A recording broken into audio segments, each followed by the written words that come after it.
নিজের তৈরি বিমানে চড়তে পারা যেমন সীমাহীন আনন্দের, ঠিক তেমনই ভাবে নিজের তৈরি বিমানে যদি নিজেই হওয়া যায় পাইলট, তাহলে তো কোনো কথাই নেই। নিজের কঠোর পরিশ্রমে নিজের তৈরি বিমানে আকাশে পাড়ি দিলেন মানিকগঞ্জের যুবক জুলহাস।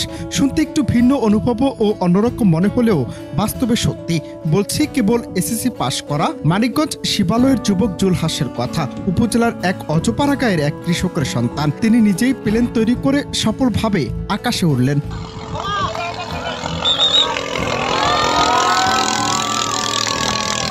ইচ্ছে থাকা সত্ত্বেও কখনো প্লেনে উঠতে না পারলেও দীর্ঘ 5 বছর চেষ্টার পর সফল হয়ে আকাশে উড়ে এলাকায় রীতিমতো তাক লাগিয়ে দিয়েছেন। উচ্ছ্বাস জনতা তার বানানো প্লেনটি দেখার জন্য ভিড় জমাচ্ছেন তার আঙিনায়। প্লেনটি তৈরি করতে 7 থেকে 8 লাখ টাকা খরচ করেছেন তিনি। প্রথমে একটি তৈরি করে ব্যর্থ হলেও হাল ছাড়েননি।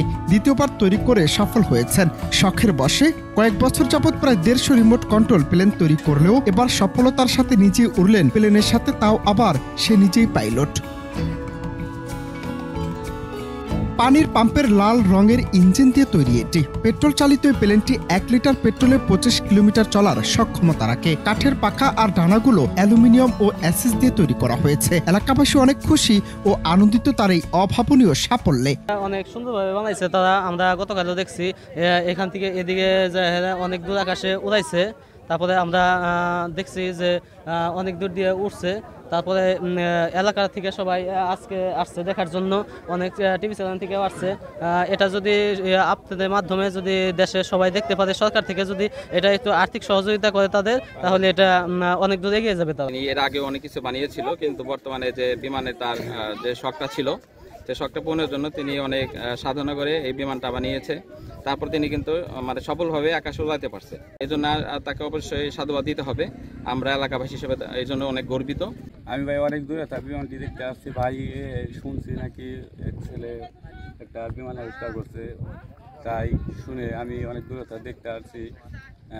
অনেক ভালো লাগছে, দেখে অনেক ভালো লাগছে। বিধায় আমি দোয়া করি যে তাই সে যেন আরও সুন্দর আরো কিছু আবিষ্কার করে আরো যেন ভালো কিছু আমাদের দেখাতে পারে।